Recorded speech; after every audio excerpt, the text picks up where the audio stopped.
Welcome, folks, to episode 112 of The Morgue, an official Corpse Feed podcast. And I am Arturo Padilla, the guy behind the face. And with me always is Mr. Nick Valdez. Tex, howdy, man. How's it going? Oh man, howdy everybody. Howdy Arturo. We have a busy show today.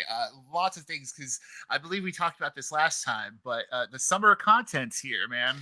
It's Yes, the dude, the wave of new materials coming through. that's a big understatement. I was looking at our official, morgue docket, and I was like, my goodness, we have double features up a storm here coming up for all you kind folks out there. And Absolutely. as you guys will see, in our heads up over here, we have a lot of awesome trailers also popping out. Yeah. So we'll start with The Boys. The Boys season 3. It's going to be one of our big shows to cover this year, and it's looking great. Premiering in June already. Trailer. They just dropped a trailer like a week before they're going to start it, and it's the same thing as before. I don't know what to expect. 'Cause I don't know about the comics. I don't know how close the TV show is or whatever. Same. But I agree. I'm all in, right? Like 100%. 100%. I remember I mentioned to you off air that these guys haven't disappointed me. Or I think I mentioned that last week when we spoke as well here on air. That, right. The boys have not disappointed. The content has been there. It is very awesome content. It is very violent. It's brutal. It's a comic book. It's an adult comic book come to life right here on Amazon.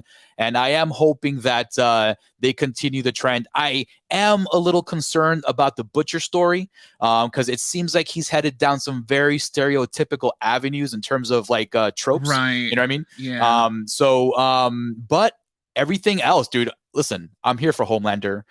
He's been cracking and downward spiraling emotionally for a hot minute now, and we're seeing all the breaks ever since the end of season 1 when he killed Elizabeth Shue's character, right? So I'm excited to see where he's going in this story, because eventually he is the main bad guy, right? He's the main villain in the whole bunch.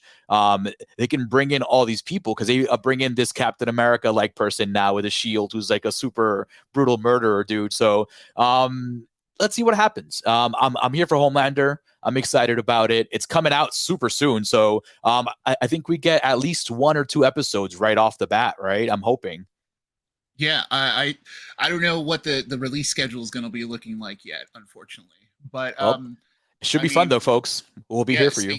Speaking of fun, we have the new full trailer for Thor: Love and Thunder. Thor: Love and Thunder. Yes, it's looking amazing. It's looking incredible, right? Like it is looking super fun. Exactly. That's the exact word I think about when I see this trailer. It's fun. And Taika Waititi brought that to the Marvelverse with Ragnarok, and they've enjoyed the success of that kind of style, right? The change of color palette for sure inspired pretty much like the Infinity Saga, you can say, or like just Endgame itself. Because before that, the color palette was very kind of stale, and then Taika came through with these bursts of color everywhere, and Marvel just embraced it to the point where now we see the actual comic book attire, right? The comic book, like the traditional flashy, comic, like the colorful poppy suits, stuff. And like I'm here for it. It's the kind of stuff that we saw in that first Thor. But at the same time, people weren't really feeling it. I wasn't feeling it back then. But I think now that we've gotten to the point where we've already seen so much wild stuff, it's like, oh yeah, let's take Thor with a giant blue and gold helmet, the blue and gold suit, and like whatever wild stuff they want to pull off. Christian Bale, they just put some makeup on him, and he's already looking freaky. What are your thoughts on that? I mean, that's been a very polarizing topic out in the forums ever since the release of the trailer. The actual look of Gore. Yeah, I'm not going to sit here and pretend like I knew who Gore is. I'm not going to pretend like I care about what the villain looks like either. It's because it's Christian Bale. It's Christian Bale playing a legit villain, dude. Yeah. The last time we got that? Yes. Oh, man. Yes. Dude. Like, there's a reason that it was like all they decided to do was to put makeup on him, right? Like I feel like that's you don't cover Christian Bale. Like even Batman like kept his mouth free, kept his mouth and eyes free. So Yeah, they like, needed that expression where is he? You know, they needed to see those teeth, you know, but I yeah. absolutely wholeheartedly agree. I have no clue who Gore is. This is the first time I'm actually seeing him in action. I Googled him when they first, came out with the list of characters for this movie. And I Mhm. still don't know who he really is. The look is very different in comparison to what you get. He looks more like an alien being. He has no nose. He looks like what's his face? Voldemort, right? A little bit in the He comic does look books. like Voldemort, Yeah. and all those comparisons came out, but like at the same time, Yeah, it's it's Christian Bale, Voldemort was man. I'm also totally down. yeah, Voldemort was also like Ray. I always forget how to pronounce his name. It's like Ray Ray Fiennes. Fiennes. Yeah, Ray Fiennes, yeah. Fiennes. Yeah, it was just him with like a weird nose. So like it's the same thing. It's like you don't cover up that kind of actor, right? Yeah, So because he's like he's a talented dude. So I yeah, absolutely agree. I agree with that. and it was a decision made for a reason. So Yeah, I, I'm I don't think that's gonna be the disappointment. If there is any in this movie, I don't think it's gonna be Bale. Honestly, he has not disappointed. The last time I was really kind of let down by him was in Salvation, because it wasn't him in particular. It was the fact that they it treated that was John Connor story just yeah, it's just was said that it was, movie it sucked. was a That's all it mess. was. It was a That mess. movie But sucked. That's all you have to listen, say, Arturo. It's Christian okay. Bale, Yeah. dude, I can list off everything he's done, and he's absolutely incredible in a lot of stuff. And if you go back, he does a lot of awesome genre things, a lot of stuff that we would love to talk about here. Reign of Fire, Yeah. Equilibrium, right? Obviously, Machinist. oh, dude, yes, my Yeah. goodness, what a movie. Dark Knight, right after that too. Right. Like the dude Yes. has a track record, and he is going to elevate this movie, in my opinion. He's going to elevate the performances of this movie. And speaking to that as well, having Portman back as a character is going to elevate the performances of those good guys as well, because she's an awesome actress. And I'm hoping that she just kind of takes over this whole thing, man, because she's great. And she looks I great mean, too, man. they're setting up for some kind of replacement. I'm It's been the crossing my wave fingers. of Crossing it's my been the wave fingers. for Phase 4. Outside of Shang-Chi being a completely new hero, the rest of it's been like, oh, let's set up the next generation of heroes and let's set up the replacement for the original Avengers. You got She-Hulk coming for Hulk. And now probably Mighty Thor for Thor. People are saying, is this Chris Hemsworth's like goodbye? Is this because he gets four and out, or because at the same time Chris Hemsworth could do this forever, but it's also like how many movies are we willing to sit through with him, right? At the Well, same time, I'm yeah, willing to I, sit I through a agree. lot, but at the I same agree. time, it's like, are they going to want to give him a break and then maybe do a Thor 5 with Mighty Thor instead? So Yeah, that's not a bad idea. I wouldn't mind him hanging out in like a whole kind of role where he shows up, as an awesome supporting cast, you know. right, But I, as a comic book guy, I don't know many, significant Thor stories out there that we haven't seen already, you know. right. Um, because Ragnarok was it, in terms of like his comic book stuff, you know. Yeah, Um, and like we've talked about before, like Endgame pretty much like closed the book on his story for the most part, and like then he set out on his like figuring himself out journey, and then that's the core of part 4. So it's like how much do they have left on that vine in terms of like that main role. So it's like I agree with you. I want to see Thor. I would love to see Chris Hemsworth stay in this universe, but at the same time, it's like have him be the big gun that you call in for a cameo near the end for like a big battle. You know what I I like mean? that idea. I like that Where idea. it's like, oh, this one's too tough, and then so you'll have like Mark Ruffalo show up, and he's like, oh, I've got a guy for this, or like, Ah, or nice. you know what I mean, like something Yeah, like that, where it's absolutely. like we've got a guy for this, like, Yeah, and then agreed. have him show Yeah. up in like a bolt of lightning, and then there you go, you're good. But we'll see what happens with that. But speaking of stories that are like picking up in terms of where people are and like figuring themselves out, you've got Disney coming back with Star Wars with a vengeance, right? Because like Yep. you and I both missed out on Boba Fett because it was just not interesting at all. Yeah, I've spoken on this in the past. I'm a huge Boba Fett fan because of the books and the canon that was kind of just let go. Right. So I'm a fan of him through there. I did not watch an episode of Fett. Sorry for, I don't know. It just didn't look appealing to me at all, especially after just seeing how his suit got all varnished up and like just fixed and everything. I'm like, I kind of want to see battle damaged Fett. I don't think Fett would go out and and get everything polished up like that. But yeah, I decided to skip that, and I think we definitely dodged a bullet with that one. But now Disney has given us exactly kind of what we always wanted. We have a continuation of the Obi-Wan Kenobi story with Ewan McGregor himself back as Mr. Kenobi, right? My goodness. Isn't that wild? Like I know Alec was Alec McGinnis, right? I know Yes. I know or Alec Guinness. I always forget. Apologies. But I know he's Obi-Wan technically, right? But like Obi-Wan's Ewan McGregor. Right? Obi-Wan's Ewan McGregor. Right? Listen, I'm a big fan of the old trilogy. I live and die by Star Wars old trilogy stuff, right? But Ewan McGregor's freaking Obi-Wan, man. Ewan McGregor's Obi-Wan, right? We spent way too much time with Ewan McGregor to not call him Obi-Wan. We spent probably about 30 screen time minutes for maybe 45 minutes of Star Wars with actually Obi-Wan on screen, if that, honestly. Honestly, yeah, if that. It could be way less than that. That's true. Because think about it. He died before all the good stuff happened, dude. He died right as everything started to happen over there. Yeah, that's true. And he was like force ghosting, but like at the end of the day, you're right. Then we got 3 whole movies with Ewan McGregor's Obi-Wan and his force ghost, right? Oh no, they had they kept Alec McGinnis's if that was his name. They kept his Force Ghost in Return of the Jedi. That's one thing that I really do not like, because how do you put a Hayden Christensen's Anakin as a Force Ghost and not put Ewan McGregor's Obi-Wan as a Force Ghost as well?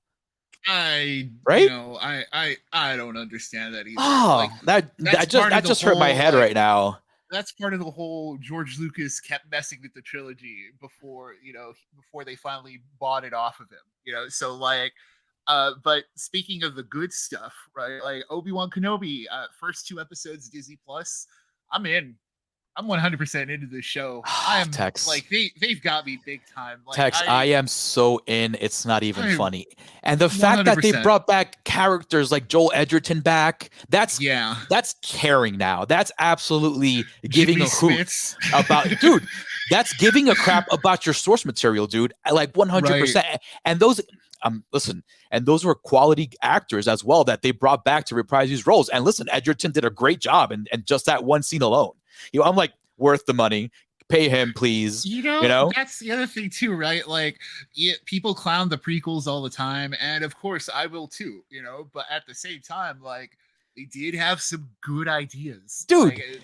Speaking of the prequels, that video package that they gave us like right before. Oh, dude, yeah. My goodness, came out looking perfect. I was like, I kind of want to see them again. That's what I said. I'm like, this is so good right now. And then it's like I told you, they just kept all the good stuff in there. You saw no image of Jar Jar Binks or even young Anakin, which people still to this day says he messed up episode 1.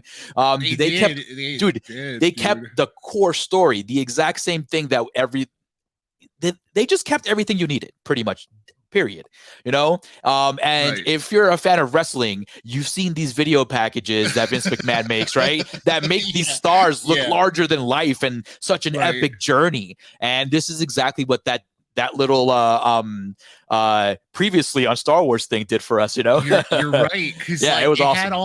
It had all the big moments. It had the "You were the chosen one." Oh, dude! It had the high ground line. Yes, they knew exactly what to put there. They knew exactly what to put.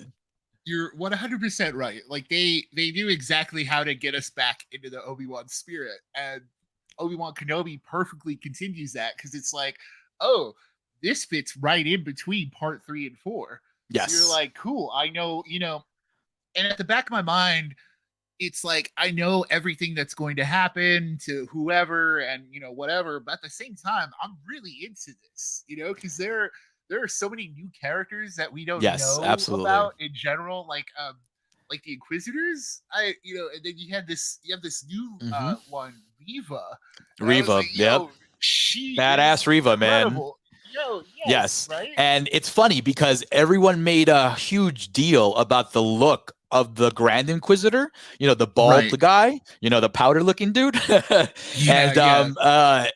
it didn't matter. Honestly, the trailer, he looked a little bit different than what the trailer did. Like the trailer gave him a more bulbous kind of head, Yeah, Um, he had a bigger balloon head yeah, going. yeah, Yeah. but also the guy did a great job. Honestly, he was on point. Like he knew exactly what he needed. And for just spoilers here, if you haven't watched it, like for that just short time, he did his Yeah, job for that very right for short that, time. and Yes. then Riva just ended him, which is great. Which is goes to show you that's a swerve because everyone, if you guys if you guys have seen the Clone War cartoons and any other of the Star Wars stuff that came out after those episodes, the Inquisitor is in those episodes. He's hunting down Jedi and blah blah blah. So it's Oh, yeah, okay. dude. He's a big part of Rebels.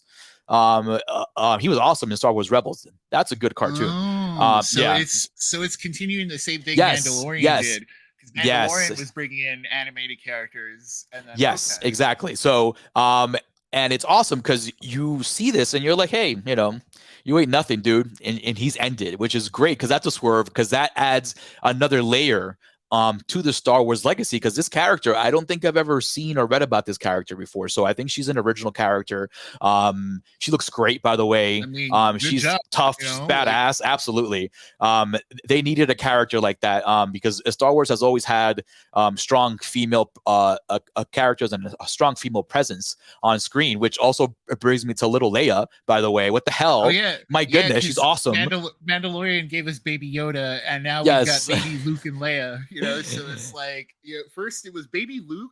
Seeing Baby Luke, I was like, oh, is this all we're gonna get? Which was, I was fine with. I was like, this is cool, like a cool little Luke Skywalker nod. Yeah. But then the whole story turns out to be all about Baby Leia, right? Yeah, Like, it's great. wow, Smartly so, yeah, because that little girl can act. That little girl is acting her little butt off, man, and it that's is yeah, she's scene yeah, stealing all the time. Like even yeah. you could even see sometimes that they give her a chunk, and Ewan McGregor, being a professional, knows what he's dealing with here. So he kind of just lets her go. He's there only in the background. She's given this chunk of a role for just such a young character, and that goes show you it's just building more legacy on top of legacy. They know that, but when they bought this stuff from a Lucasfilm and George Lucas, they deleted a lot of the very Yeah, it's important that's the universe extended building universe canon. stuff, right? You know what I mean? Yeah. That's the stuff that kind of a universe building, a developmental stuff is what gets you to where you can make another Skywalker trilogy. You know what I mean? Where everything adds up and makes sense. But they were like, you know what? Let's erase that from history, even though all the stories are there. We can just recreate them on screen. Let's do this stuff. But I'm very glad that they realized their mistake. Honestly, they legit realized it, and they were like, you know what? We're going to focus on story now. There was an article that came out that the new way that Star Wars is moving is based on story. It's no longer going to be planning trilogies and all these kind of grandiose epic things. It's going to be based on story, on strong story and strong characters. So that being said, Taika Waititi has the first one on deck. You know what I mean? He has Okay. a Star Wars movie coming out in 2023, apparently. And he's the first one who's going to start this whole phase for Star Wars. And I'm crossing my fingers that, Yeah. they got the guy there. So he has a vision that works with the quirkiness of sci-fi, right? Yeah. I We've seen mean, it well, in What We Do in the yeah. Shadows. He knows what he's doing. He knows how to properly mix the comedy with the serious stuff with the action now. So Right. I think Star Wars is in good hands going forward. Yeah, I mean, after these first two episodes of Obi-Wan Kenobi and plans for the future, I'm I'm hyped. You know, like as long as you're hyped though, because you're like you are the de facto Star Wars fan among us, and like Love me some if Star Wars, man. yeah, Star if Wars, nothing but Star Wars. and you know me, I'm like indifferent to the whole thing. You know, like Yeah. I'm only hyped about Obi-Wan Kenobi because I really love Ewan McGregor's Obi-Wan. You know what I mean? And like we said, we clowned the prequels, but the prequels are they were our gen. Like they're the Star Wars for us that were made for us. You know what I mean? They're the ones we Yes. grew up with. So Yes. it's like Yeah. so But seeing Ewan McGregor again and seeing like Hayden yeah, Christensen come back as Vader, like that's gonna be some good stuff I'm that I can't wait to excited see. about that one especially because I'm one to admit that I was not a huge fan of the original trilogy, especially Hayden Christensen. But he grew on me after seeing what they're outputting now over at Lucasfilm. You go back and It's look at this stuff, and you're like, wow, I really judged it harsher than I should have. You know? it's the thing of like it's the retroactively making things better that Star Wars is really good at. Like Vader as a concept, right? Like Vader Yeah. originally was just like this really tough dude that was it was scary just based on his appearance and voice and stuff. But then when you watch like New Hope, he's like he's getting punked out by Grand Moff Tarkin. You know, Yeah. he doesn't. But then you see like the newer movies. You see Rogue One where he's like instantly killing all these people, and he's He's becoming. slashing, dashing. Yep.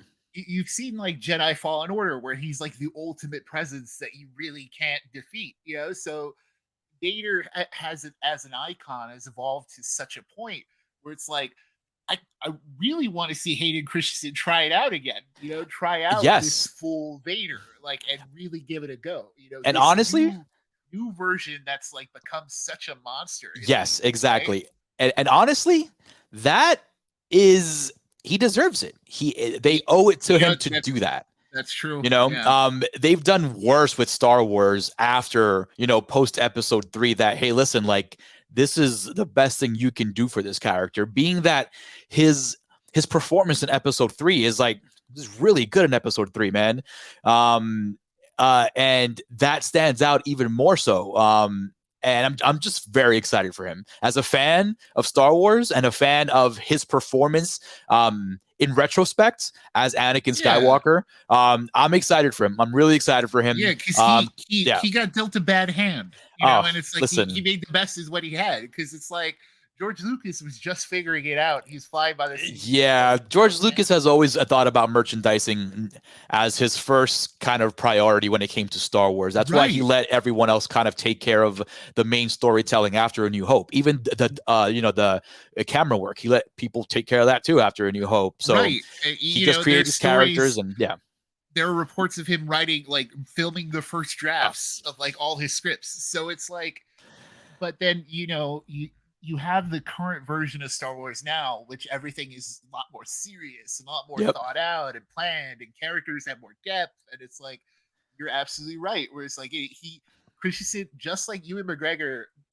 is like just like Ewan McGregor was needed to get like just like he needed to have this new Obi-Wan Kenobi chance. It's Yes. like Also, Christian needs to have that Vader. Yeah. to your point, and to finalize this topic of Obi-Wan, he definitely needs that closure, like Andrew Garfield had in No Way Home. Great point. Same for Ewan McGregor with Obi-Wan. You can tell too. You could tell for years and years that he wanted to reprise this role. Even when Disney first purchased it, he was kind of like the first one just flirting with that idea out on Twitter and on all those social medias. So he needs this closure as a character. The character needs his closure because he is the character. So now, in order to move on to further things in the Star Wars canon and legacy, you need to wrap these up.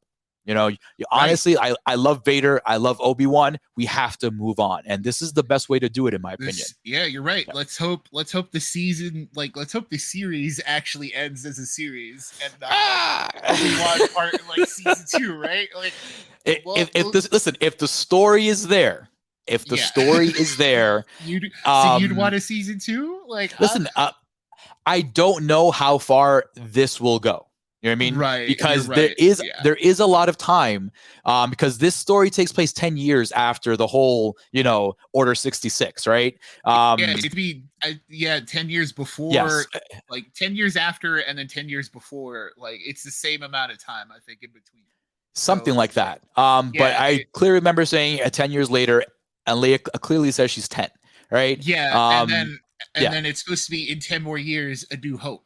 So like So, which is cool. there So, like, is a there's good gap of time, right? exactly, there's still that gap of time where Leia in New Hope still depends on Obi-Wan. So, if they make that point here as to why she's like, hey, help me, Obi-Wan, you're my only hope, and this Yeah, is explained that's very here, true. I'm cool with that. If it takes another season of him kind of like, hey, he has to still do his Jedi thing in the background, Right.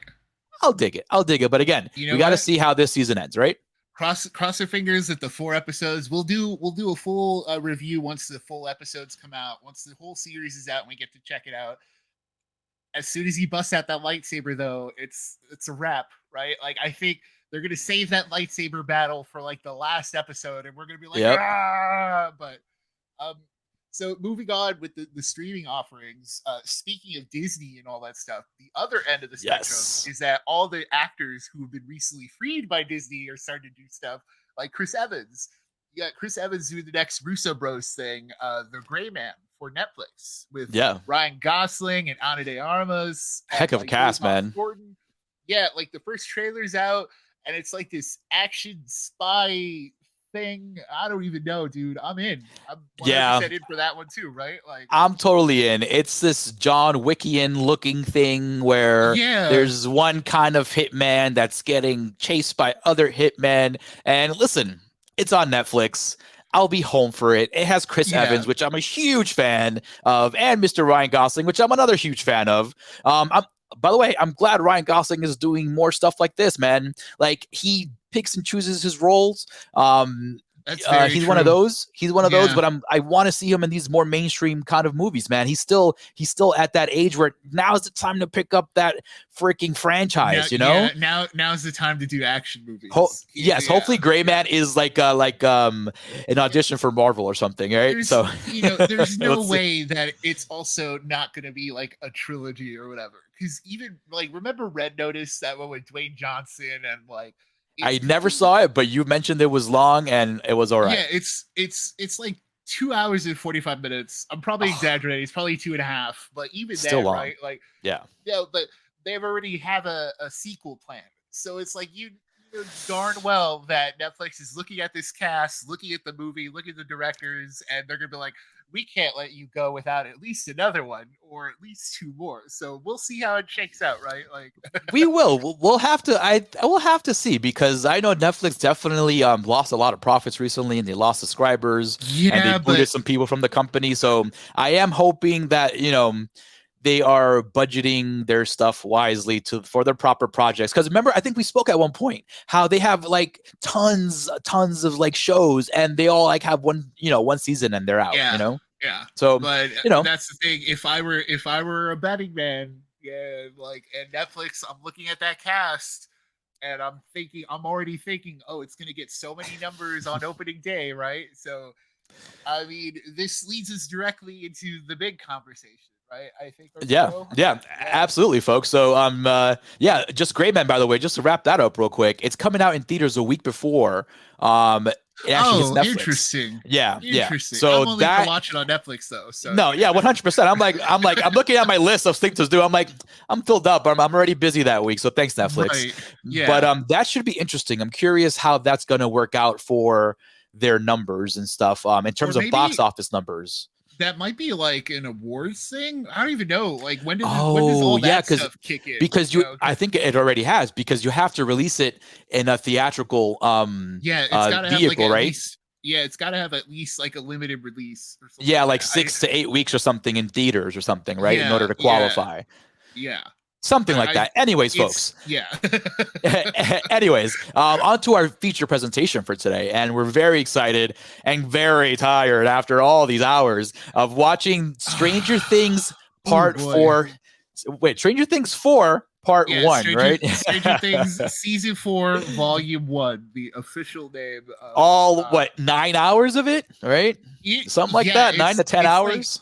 It's like 7 episodes, but I believe like it probably adds up to 10 because like all of them are like an hour 20, an hour 15. I think the shortest one is like an hour and like 8 minutes or something like that. Yeah.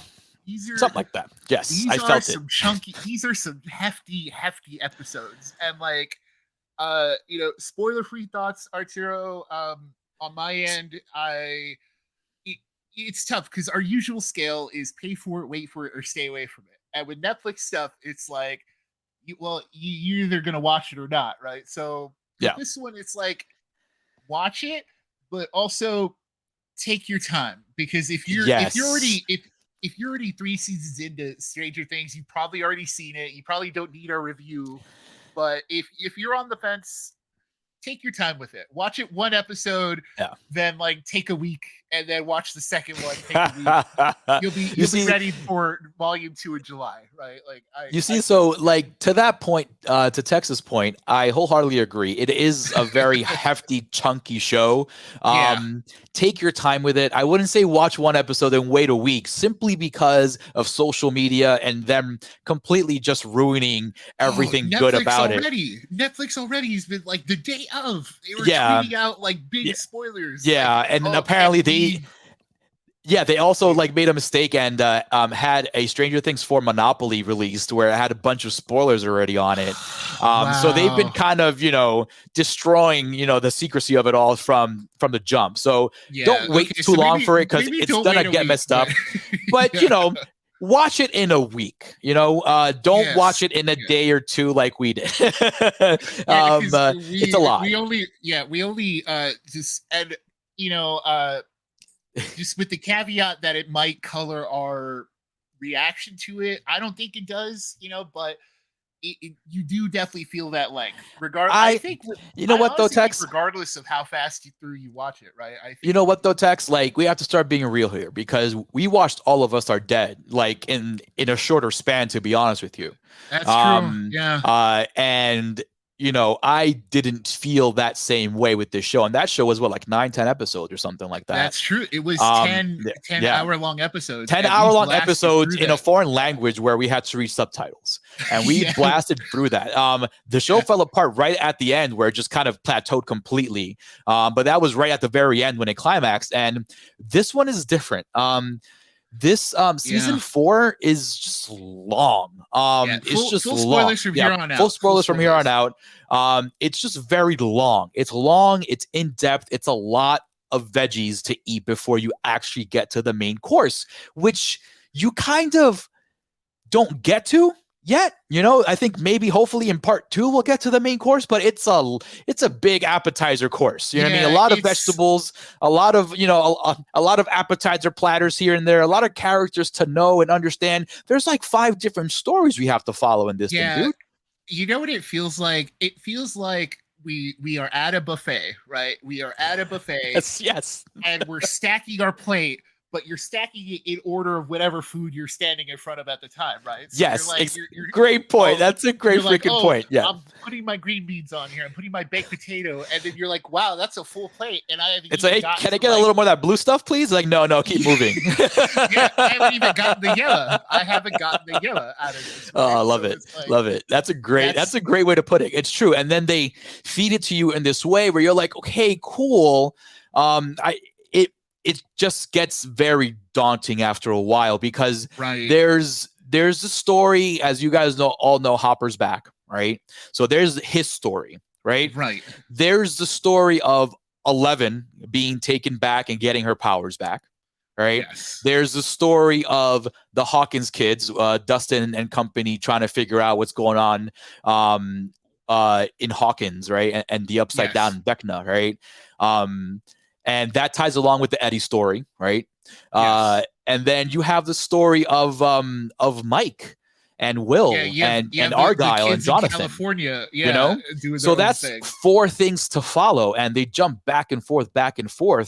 And honestly, like I just feel they had enough to to kind of make this just one season and then finish it off with season 5, but what's kind of hurts my mind a little bit is that there's another season after this, Yes. and Yeah, there's so much information here, and you get this villain, which is like, yo, this is like the OG of the Upside Down over here, but you're like, wait a minute, there's a season 5.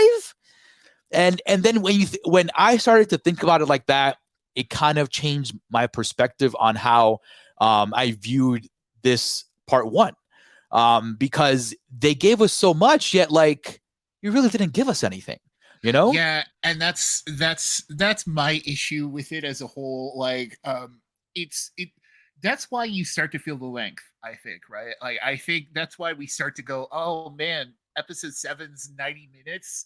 And you're like, or episode whatever we get is like the last one is like 90 minutes long. Yeah, 7. You're like, yeah, and it's still not a finale. Like, it's still setting up for the actual finale to come in 2 months, So yeah, and then I think like so much of it is awkward. I think that's the thing. It's balancing so many stories, but then like you get so many episodes dedicated to like all of them at the same time, right? And yes, then, like that's the thing. I think for like the last 3 episodes, it even drops the California stuff. So it's like the California subplot completely disappears for now, and I'm sure it'll be important later because that's the thing. I'm sure they're going to be the ones who end up like reuniting with Elle and then get Elle to where she's going to need to be back in Hawkins. I think that's correct. The connection.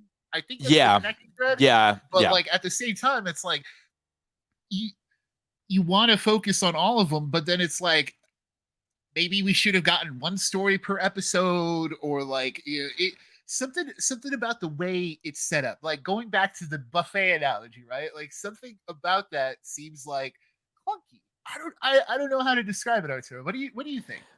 I wouldn't call it clunky. I would just keep calling it just a lot, because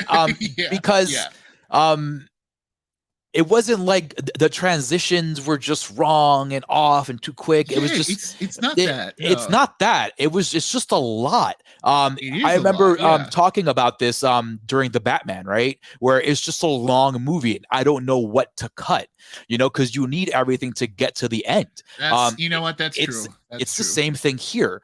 You need all this stuff because you want to know everything, and now like near the end, we got the parents finally getting involved in all of this, seeing that their kids are always in freaking danger. That's about time. 80s, that's 80s climax. So thing, right? I love it. I love it so much. The parents don't get involved until it's like super intense. Yeah, when the cops get involved, pretty much. Right? Yeah. But that being said, it's a lot of information, and it's not that it's clunky. It's just that there's so much. I feel they could have spaced it out better. You're already working in a streaming format where you don't have to give us an hour and a half an episode. You don't have to give us an hour. You can go 45 minutes and still, these 7 episodes could have made probably 10 45-minute episodes, right? Including theme and recap and all that stuff in terms of time, meaning about 40 minutes of actual show, and I think it would have sucked because we never really got that climax. Like the end of our climax is a big, like this is who's doing the stuff. This is who's it's responsible, of like it's the bad guy origin story. Yeah. We're at the same time where it's like we don't know the bad guy, like we haven't seen the bad guy do enough yet. Like the bad Agreed. Great point. Like so like while we're talking about this, we might as well get into the Vecna of it all, right? So like nice, yeah, like Vecna. So cool. One of the things about Stranger Things I legitimately love, even if as much as I talk trash about the most of it, it's the fact that like the D&D names like fit perfectly with whatever monster they're setting up, right? Agreed. It's so kid adventure stuff. It's so like Vecna is a great like idea for a monster. Yeah, and then to your point, Tex, I was telling my wife that when she brought that up too, she brought up the Demogorgon stuff. How it's all in the game thing. So I was like, hey, listen, but these are kids. These are the way. This is the way they can think about it logically, and understand it. And the Vecna stuff and the Demogorgon stuff, and to the point where they can be like, hey, this is the character. Yeah, Like this is exactly what it is. yes, it turns it from a monster to a character. And most importantly, in kid terms, it's a thing you can overcome.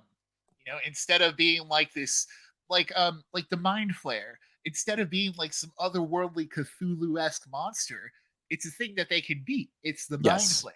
Yes. It's not like it's got such a name that you have to rip your tongue out in order to say it. Yeah.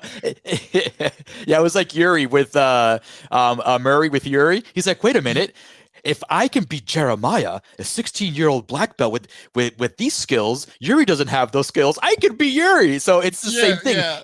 He wrapped his head around something logical that he knows he can understand. And then we see Murray being freaking awesome, by the way.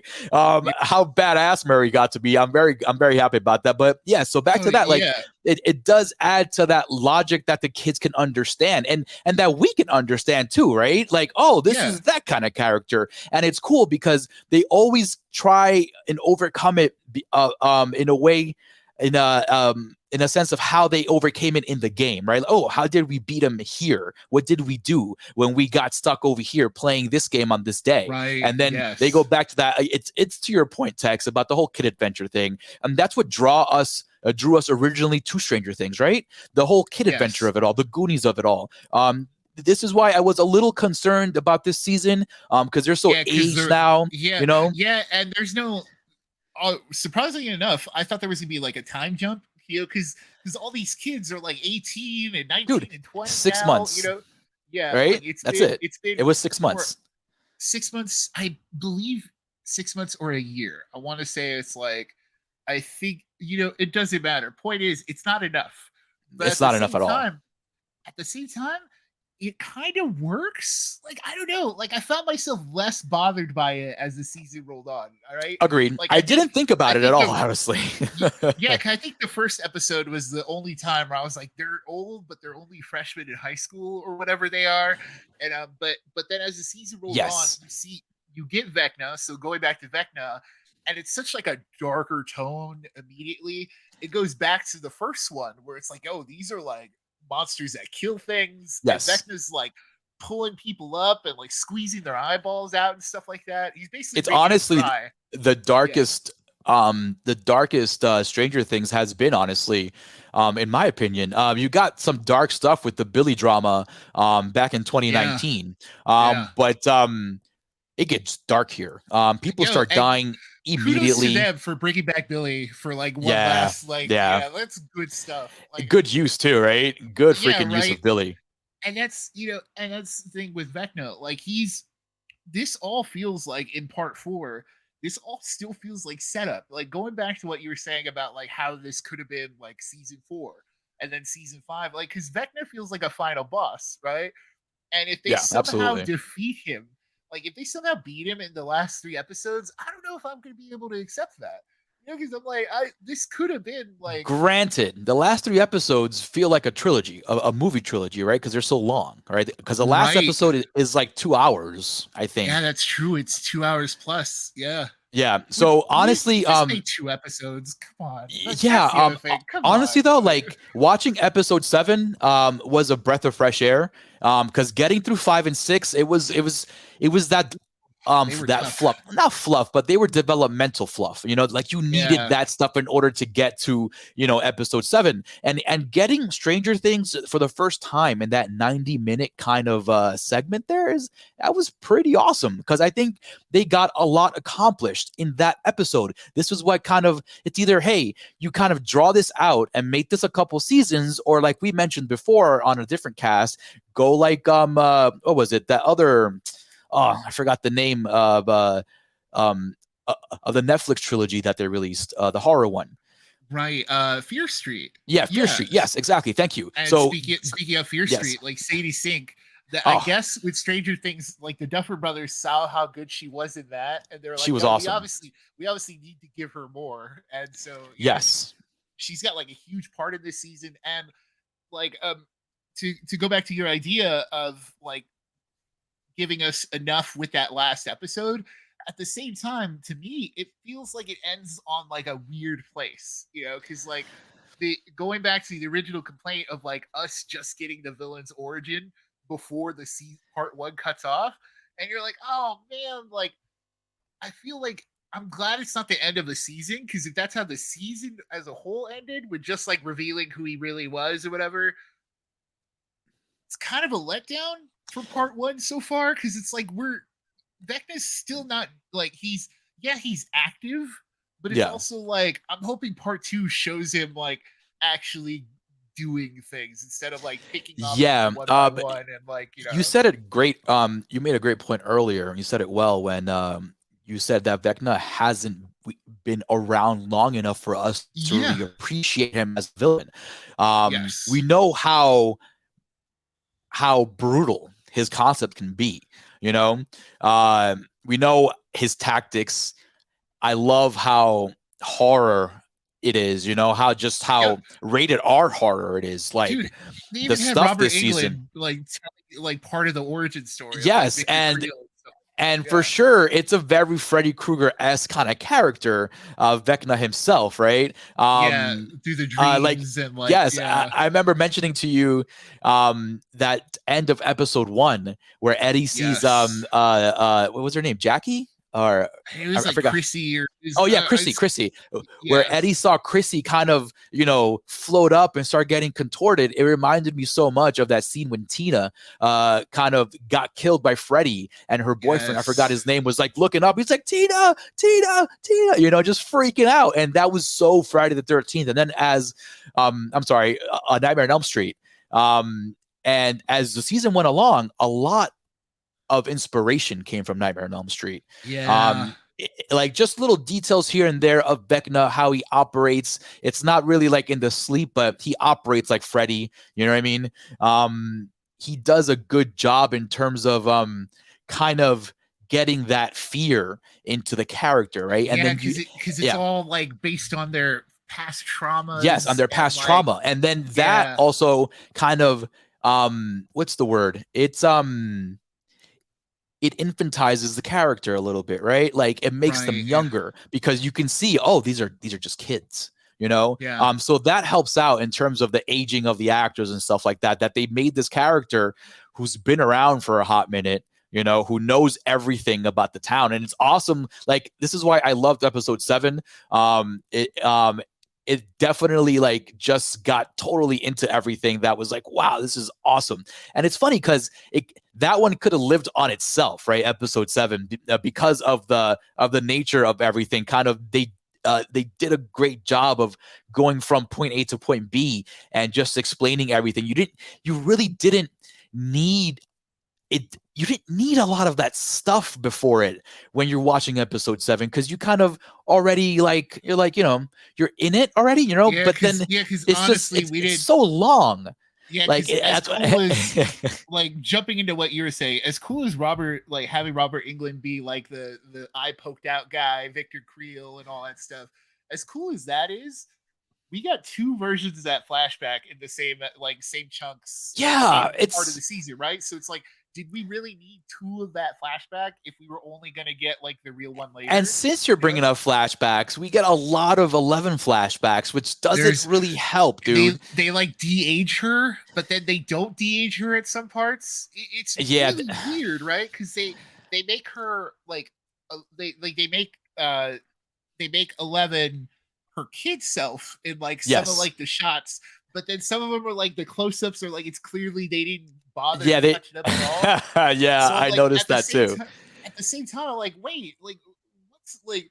I get it's all in her head, but I'm like, if you're gonna go through the trouble of de-aging her instead of just pretending like this is, you know what I mean? Like, as an audience, I'm already this far in, I'm gonna accept it, because as you mentioned, she sees herself as her younger self in some reflections, but then there are some moments where they show her younger self just as her, and then she's just the aged self, in the place where the younger self should be. At the end, for instance, right? Like when she's fighting this Vecna dude, right? Like, we know it's the younger one who did it, but then you have the older one doing it, and you're like, oh, my head. Because it's yes, exactly. I think, but It's the story of it all. It's the fact that there's so much. Yeah. This is why I enjoyed episode 7, because it felt like a standalone movie. And if they continue like this for part 2, I'm totally with it, because I feel like they did a better job in these 90 minutes just going through the chunk of everything. It was a heavy 90 minutes, but they did a great job in just making it flow easier and more fluid than the past 6 episodes, man. Going back to the Vecna of it all, like that's the thing. I'm still going back to Vecna. Like that's the thing. Like they found, like I'm still like, I hope this isn't like it, and season 5 has somebody else, because like I think they figured it out, right? They have a villain who's actually like, who has a mind, and it's not just like a monster. So it's an actual villain this time. Yeah. You have someone who's now connected to Eleven's past, but then also the guy himself is like super like, I'm like, yo, I've never seen this dude before. Yeah. What a He's great good. horror! What a great He's horror good. casting, right? Because not only does he have like a good horror movie face, those eyes. Like, he's got like a. I think we were talking about this with Matt Smith, or I think that's his name. But Morbius. From Morbius, right? Yes. Yeah, like how he's just got a good face for it. Like it's the same thing with this dude. This number one just has like a dope horror massage, and he's also great. Like he's also a good performance too. And I'm a very good performance, because he got you that baby face performance you needed to kind of not know what was going on. Even though I was like, this guy's popping up too much for my liking, you know what I mean? Right, But then you get that heel turn, and that like, that crazy heel turn, dude. They got somebody good, and that's also one of my concerns, like you, Tex. This seems like it's it, right? Like, who else are you gonna bring that's gonna be, higher than this dude? Are you gonna make 11 like a bad guy, like a Wanda kind of thing? That's true. Like, that's the only way they can go with it. But then who's gonna beat her? Yeah, and then I don't know, man. It's a good question, though. I know I keep going back to Vecna, but changing the subject there a little bit is, how do you feel about the other new characters? Because each season gives us like a new batch of people. Yeah. Mix into the like. I love Eddie. Yeah, me too. Eddie's dope. He was a little much at first, because they gave him especially like in the cafeteria when he was all like going wild over there. Yeah, they gave him nerd rants. They like, he's the misfit guy, but then like, as soon as he calmed down and like, you're like, oh, now he's actually in the story. I'm like, yo, I'm loving this guy, right? I'm loving Eddie. Argyle is a bit too much for me. Like, I love my stoner dudes, but like he's too much. Like, he's too much, and he's only there to get them to pick up L, honestly, right? They needed a vehicle. Yeah, right. That's it. Driver. Yeah. He's funny, like in some sense, but we don't need comedy relief, Yeah, and not even that funny. Not even that funny, legit. Like, he was funny, I think, only in like episode 1 or 2, where we just first found out about Argyle, like, oh, this is different, this is dope, and they're like, like, he's talking too much, Yeah, because Stranger Things doesn't have a lot of people of color in it. Like, I'm not gonna, let's not. Correct. That's a great point. Let's not beat around the bush with that. Yeah, we're not sugarcoating it either, so it's true. And so, you're absolutely right. Seeing a brown dude in the cast, I'm like, cool, man. He's the stoner dude. He seems fun. But then you're like, then you watch him in the rest of the California plot. You're like, oh man, and he does get a good moment when the whole shootout is happening, and he's just like kind of driving up all happy and stoner and stuff like that, and he's like freaking out. And then I did like his freak out scene towards the middle, because it's true. It's like these people would, like, a normal person would freak out, because dude, Eddie had his a federal agent died in his van, dude. You know what I mean? Like, so man, of course he's freaking out. So and then they were burying the body at the same time. It's like, Jonathan, how can you expect me to just stay calm over here, man? Yeah, it's because everybody else has been through 3 seasons of this, but everybody else has been in this shit for so long now. They're like, yo, this is nothing, dude. We got this. Yeah, but at the same time, you're totally right. Like, he's just like, I hope he does something useful, but at the same time, it's like, I think we can go on to season 5 without him, Yeah. And then, speaking of all the plots and new characters, and you have the Russia stuff. I'm not into the Russia stuff, to be honest. The Russia stuff is so much, dude. Yeah, dude, like, I get it. Like, I get the Hopper stuff, but it's so much. Like, getting him in that escape scene at first, like when he first escapes and everything, that was cool and everything, but like we didn't need to be there for so long. If anything, they should have given some of that time to develop the other stuff without having to add more time at the end. You know what I mean? Yeah.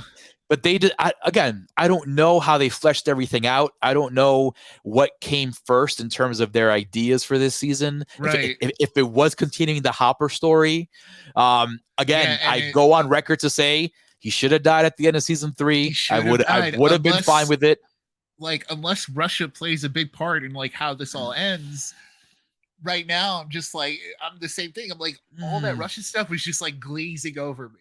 Yeah, like, you know, like, so yeah, like, yeah, you had the fun stuff from Murray and Joyce, you know. But yeah. even then, it's like, also, Tex, we haven't had any real consequences yet, right? Someone big's gonna die though. Like, we need it, honestly.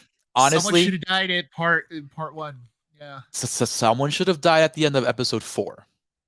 Yeah. That's my opinion of it all. Obviously this is spoilers. Max goes through this amazing sequence at the end of episode 4, followed with some awesome, with an awesome soundtrack, right? Yeah. And she's escaping Vecna's like territory in the Upside Down, and Vecna's just throwing stuff at her, and the portal is closing. So you think that should have been it? Like, you think that should have been it for her? You know what? In terms of consequences, maybe. Yeah, let's see what happens.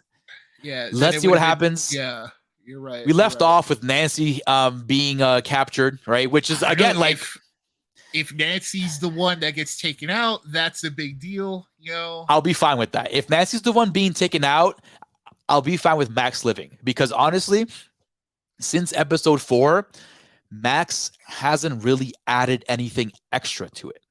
You know what I mean? They've kind of stopped. Right. They have the Max watch still here and there. You know what I mean? And we see her with the headphones, but she hasn't added anything more after that amazing drama we got in episode 4. Like, in terms of like all her purpose in the Vecna fight was to get to episode 4. You know, yes. And then after that, there's no like additional info that she has of like, correct. And even then, like, she did put the house together, so I think that's the thing, right? She helped Nancy put the house. She needed the drawings. Yes, this is very true.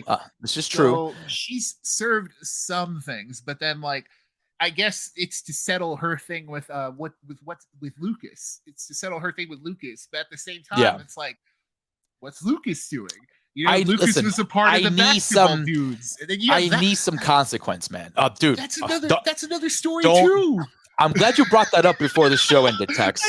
Because forgot James and company are like the wackest. Like, oh my goodness, these guys are very, very just annoying. I'm glad that one of them died in front of James, so he can see that it wasn't Eddie. But then he turns around, says, "Oh no, Eddie is summoning the devil or something like that." And I'm like, "Oh my God, you're even worse now. You're so worse." It's getting dangerously close to Evil Dies Tonight territory, and that's a territory we don't want to be in. You know, we've been there. I still relive it in my dreams, Tex. In my nightmares, I think of Tommy Doyle. I don't want to see in part 2 the town banding together to try and hunt down Eddie. You know what I mean? I don't want that. While they're gonna be knocking down doors, while like one of them's stuck in Vecna's world, and like, you know what I mean? Like, and the cops really suck in this season. Dude, like it really shows that Hopper was the only really lawful presence in that town, because like you have James like trying to start a mob over here and the cop doesn't say anything. Like, dude, the sheriff does not say anything. Not only that was frustrating. He doesn't actually yell until all the parents start like squabbling around him and stuff like that. And like, you know, that whole thing is annoying, by the way. The whole. That's what I'm saying. There's so many things going on and so many things we can pull apart and be like, well, I guess like for now, it's solid. If you're gonna watch it, you probably already watched it. If you're not, take your time with it. Part 2's coming around. I'm hoping it all comes together with part 2. Tex, though, that's a great point. I'm hoping it's all coming around. That's a great way to put it, because there's a lot going on, right? Yes, we're judging this right now without the final end pieces. And if you think about it, part 2 has 3 movies involved. They're all at least an hour and a half. You know what I mean? So there's a lot of information we don't have yet. So it's a lot to get through. Yeah. That's the problem with watching this and criticizing it, because we don't know what the end game is. We don't have that final piece there. But right now, what we have, there's a lot going on. It could have been trimmed down a little bit. Yeah, dude, not all of it's interesting. I am hoping. I am really hoping that we get some good stuff, man. Like, I'm hoping for episode 7 kind of stuff going forward. Yeah, to be honest, that trailer that Netflix put out at the after you see part 1 for part 2. Not looking super exciting. I didn't even see that. They actually put out a trailer for that? Oh, dude, you should have kept watching after the credits. Oh, right after. It was too much. Listen, okay, it was too much. You closed out as soon as you finished it, right? So, dude, 100%. But you know what, though? I'm fine with that, because it comes out in less than a month, right? Yeah, it comes out in less than a month. So, yeah, I'm not interested in that. Like, that's the thing, man. It was such a long season. Just looking back at it, and it's not a season, right? It's not done yet, man. Like, we legit only hit the halfway point. Think about it. There's at least 1, 2, 3, at least another 5-6 hours left of content in this thing, dude. Yeah, that's a lot. I'm hoping that we can get something good here, because it's a lot. And and it sounds like I said, going back to my initial complaint of the Vecna ending being awkward. It's like we just got started, it's like we just found out Vecna's origin story, so it's like, oh, here we go. Now we got to get the rest of it. You know what I mean? Now we gotta get the present day stuff. Now we have to figure out. And on top of that, remember, we left 11 in Nina, right? So that whole sequence of them saying, "Oh, you see her powers are back," that hasn't even come to fruition yet. That's gonna be in part 2. She's still in Nina. The California boys are still in California. The last time we saw them in episode 3 or whatever, they're in Utah. Remember, in Utah? Yeah, they had connected with the hacker girl and Dustin's girlfriend. Now, yes, and they're gonna go, probably, like I said, probably be the ones who end up rescuing 11 from Nina or whatever's going on there. And then you have the Hopper Russia, who has no idea that Joyce and Murray are also in Russia. So you still have to have all that. You still need to have that reunion, that closeout thing. Then you have the bullies. You have the basketball team doing their thing. They're going to do the whole evil dies tonight. This is where this is going. Then you have the Eddie of it all, and then of course the main crew. So it's like, you're right. There's so much happening. There's so much that needs to settle, and maybe this is some spill off for season 5, but as of right now, it's a solid watch. Take your time with it. Do not power through, because it does not leave you with the energy to power through. Yeah. Right? It is not agreed. When you finish an episode, it doesn't immediately make you want to see another one. Because it's a lot. And I think the only time that happens is episode 1, because of that really dope cliffhanger that ends on, with the first kill. And then absolutely. Episode 7, because we just we got that cool Vecna thing, because that guy finally healed out and got that really good performance, dude. And then even I'm with it, even then, at the end of episode 4, the Max episode, you reach a climax, but then it doesn't leave you there. Immediately Max survived afterwards. It would have been very dope to be just leave it in black, because there's a second or two where it just all goes all black, and I'm like, oh my god, what just fucking happened? And then I was like, what happened here? And then all of a sudden Max shows up again. I'm like, oh, she's alive. And it was, again, kind of wish they killed her, because then it would give this heavy weight to the crew, they gotta kill one of these kids, and then it would have been dope to see her reunite with Billy again, in the afterlife, because obviously she's she's very traumatized, man. Damn, again, there's a bunch of things here, dude, that there are good ideas. There are Yes. good ideas, but there are are also good ideas. a lot of ideas, right? Good ideas. A lot of ideas. And in episode 7, there were a couple of times where I thought it should have ended, and I think it would have benefited the story more to not reveal so much, continuing so. Like, for instance, it could have ended when Hopper hugged, what's her name? Forgot her name. Joyce. When they finally meet, I'm like, okay, cool. Could have blacked out there, to be continued or whatever, just keep us wanting something. It could have ended when Steve went into the Upside Down, right? Like into the Watergate, and then he started getting eaten up by those bats, right? That's true. Yeah. There was a lot of segments there that we just could have, it could have stopped when Nancy fell into the Upside Down and done there. There was a lot of things there that I think it was like a band doing a concert. They're coming out for an encore. I'm like, listen, we didn't need an encore. You haven't even finished your set yet. You know what I mean? You know what? Yeah. That's the perfect way to like just explain Stranger Things season 4 volume 1 or 2.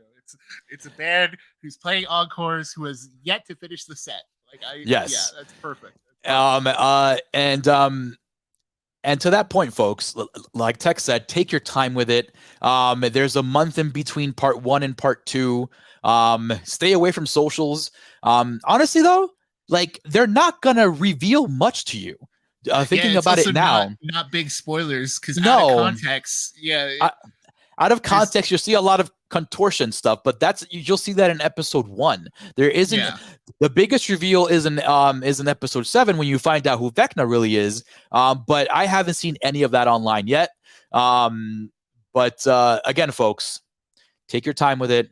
It's a big buffet assembly line, pretty much. So right now, make sure you get to the yellow. Make sure you get some of that yellow. I'll take some of that yellow. I'll take some of that yellow, and it's true. It's a beefy show, and we've only just begun, right? Yeah. So I'm hoping part 2 holds a lot of more action, a lot more consequences for us. Go check out Stranger Things, folks. Take it easy. Take some popcorn, order a pizza, take your time with it.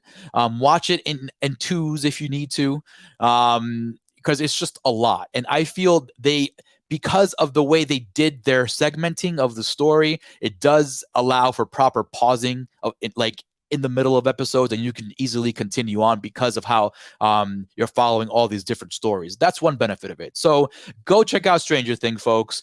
Thank you once again. This has been episode 112 of the Morgue, an official Court Feed podcast. I am Arturo Padilla, the guy behind the face, and with me always is Mr. Nick Valdez. Thank you so much to all you guys for checking us out. We have about 111 of these guys for you in the archive. Go listen to those. Thank you for checking us out on the social feeds, Instagram, Twitter, Facebook, and big shout out Twitch. And on Twitch. YouTube. Yeah. And YouTube now. That's right. Welcome, folks. These are our faces. But